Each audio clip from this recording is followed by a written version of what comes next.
chairs for everybody, but even if we had them, there's no place to put them. So it'd be great when the new town hall comes online. We'd be able to facilitate everybody for various things. My name is Avril Staunton, and I'm a member of the Ballinrobe Writers Group, which is affiliated to the Ballinrobe Active Retirement Group. And all the other active members of the group are Claire O'Malley, Mary Tiernan, Imelda Hughes, Bernadette Moore, Marion Doyle, Ellen Finnerty, Anne Patterson, Bridie McMahon, Mary Joyce, Maura Lydon and Margaret Twyble. We meet once a week and we have various activities in creative writing from time to time, and we also have some visiting tutors. Last September I invited some of our writers group to join me in writing something about the Ballinrobe Workhouse, which will be dedicated to the memory of those who lived and died at Ballinrobe Workhouse, and to those who died on the roads and in the ditches trying to get there. I'll have a little bit more about the book later on, so I might skip over all of that at the beginning because we're running just a tiny little bit late and we are stuck for time. So I'd like to invite one of our members, Ellen Finnerty, who's going to give a brief discussion on why it is important to be aware of Ballinrobe Workhouse. After that, sorry Ellen, come up here, we'll have Dr. Michael O'Connor's lecture and slideshow, and then I'll introduce individuals as we go along. Thank you. Do you need the microphone?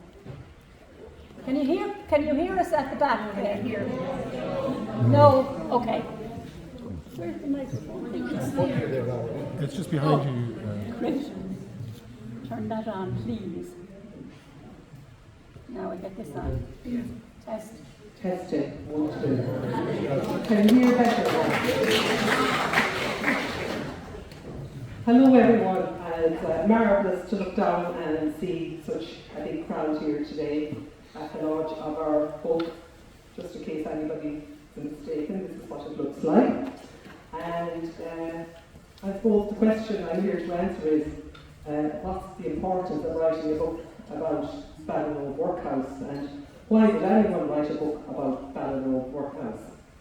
So I worked as a primary school teacher for over 30 years here in Ballinrobe Primary School, and when I was teaching the middle and senior classes, history was one of the subjects. I always loved history myself and enjoyed doing local history and projects about the various heritage sites around Ballinrobe, of which there are plenty. We have a big list of them here, and so we did projects on those. So that's looking at this page. There's a list where the Ballinrobe Heritage Walk is, and there are buildings, ruins, burial sites that date back to early centuries with later centuries, alongside the buildings and housing and workplaces of modern times. It's always great when some curious pupil or person asks the question, well, what's that building at the back of Green? Or why is Abbey Street called Abbey Street? Or what's that old building up the Kilmaine Road? Or the one that you can see through the trees as you walk around the Bowers. And it's a great thing to awaken the curiosity of children and awaken their interest in the older buildings and ruins around an area. And Ballinrobe Workhouse is one of these heritage buildings. And there's also some of the original building there remaining as well, the Porter's Lodge and the Administration Building. So when we'd be looking up information, for instance, about Ballinrobe Workhouse, we could find information about English workhouses and general information about workhouses around the country. But information specifically about Ballinrobe Workhouse was non-existent. Of course, the library is a great resource when you're looking for information about something, and also a chance for the older members of the community who have a lot of information and can tell the younger generation what they know. Nowadays we have computers and websites which are a wonderful source of historical and factual information, and also for looking up records of people, places and events.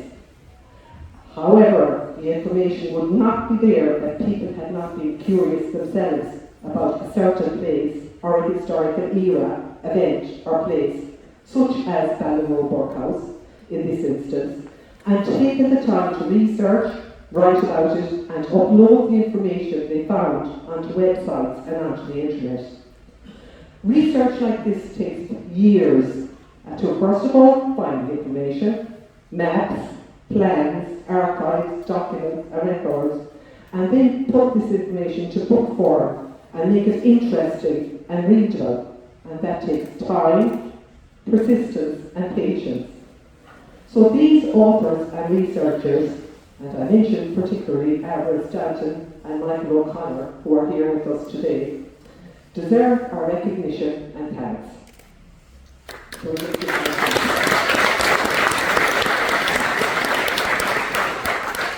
They keep the interest in local history alive, and the information is there to be accessed by primary, secondary, third level students, those doing class projects, even masters and PhDs, and also it's there for the local people and people living abroad who come from Ballinrobe or surrounding areas, and those doing family or historical research.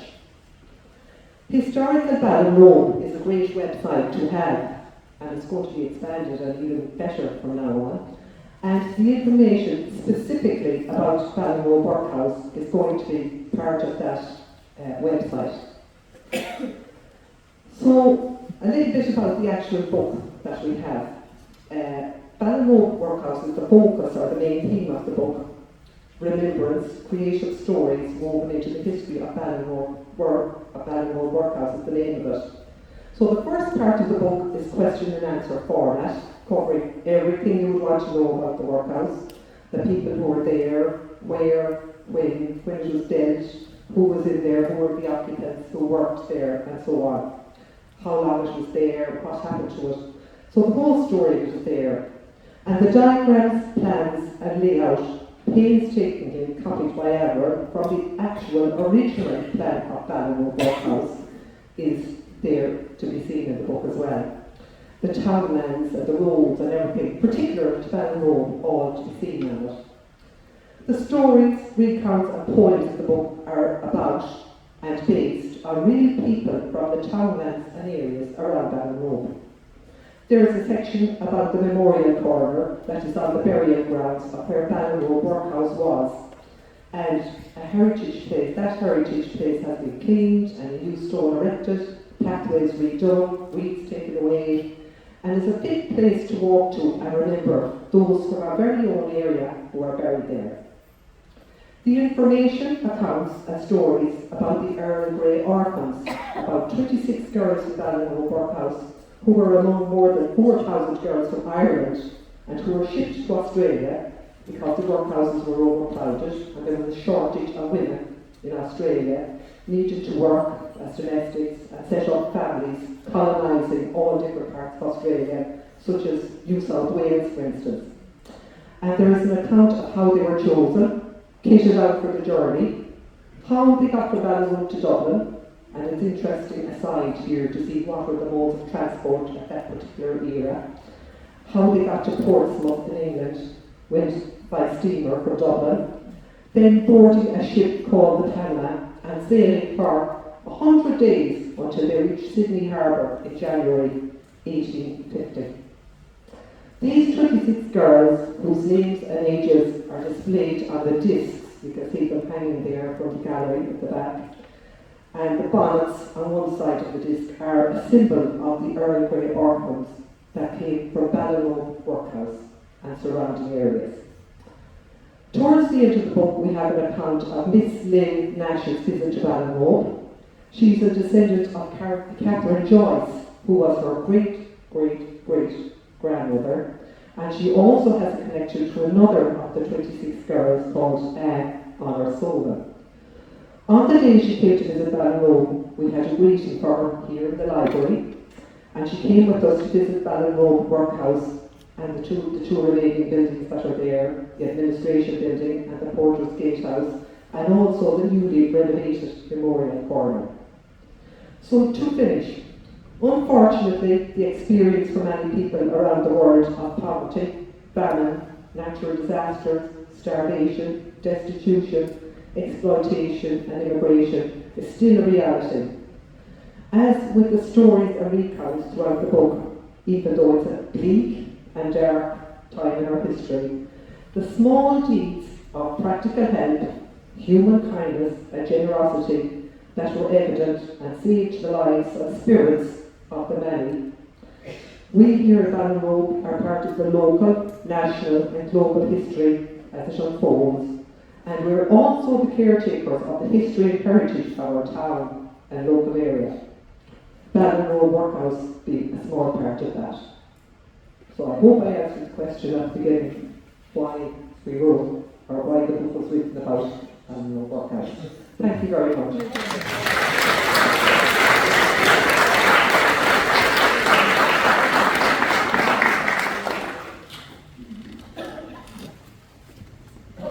Thank you very much, Alan, for Dr. Michael O'Connor, who will give a lecture on abuses within Ballinrobe and other workhouses in County Mayo.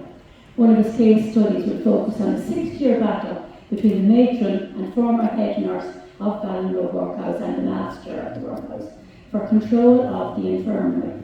We learn how this remarkable and formidable woman took on the establishment and succeeded against all the odds in toppling a man with no relevant experience, but who was a former Fenian, a land league clerk and a celebrity of the Turf Club.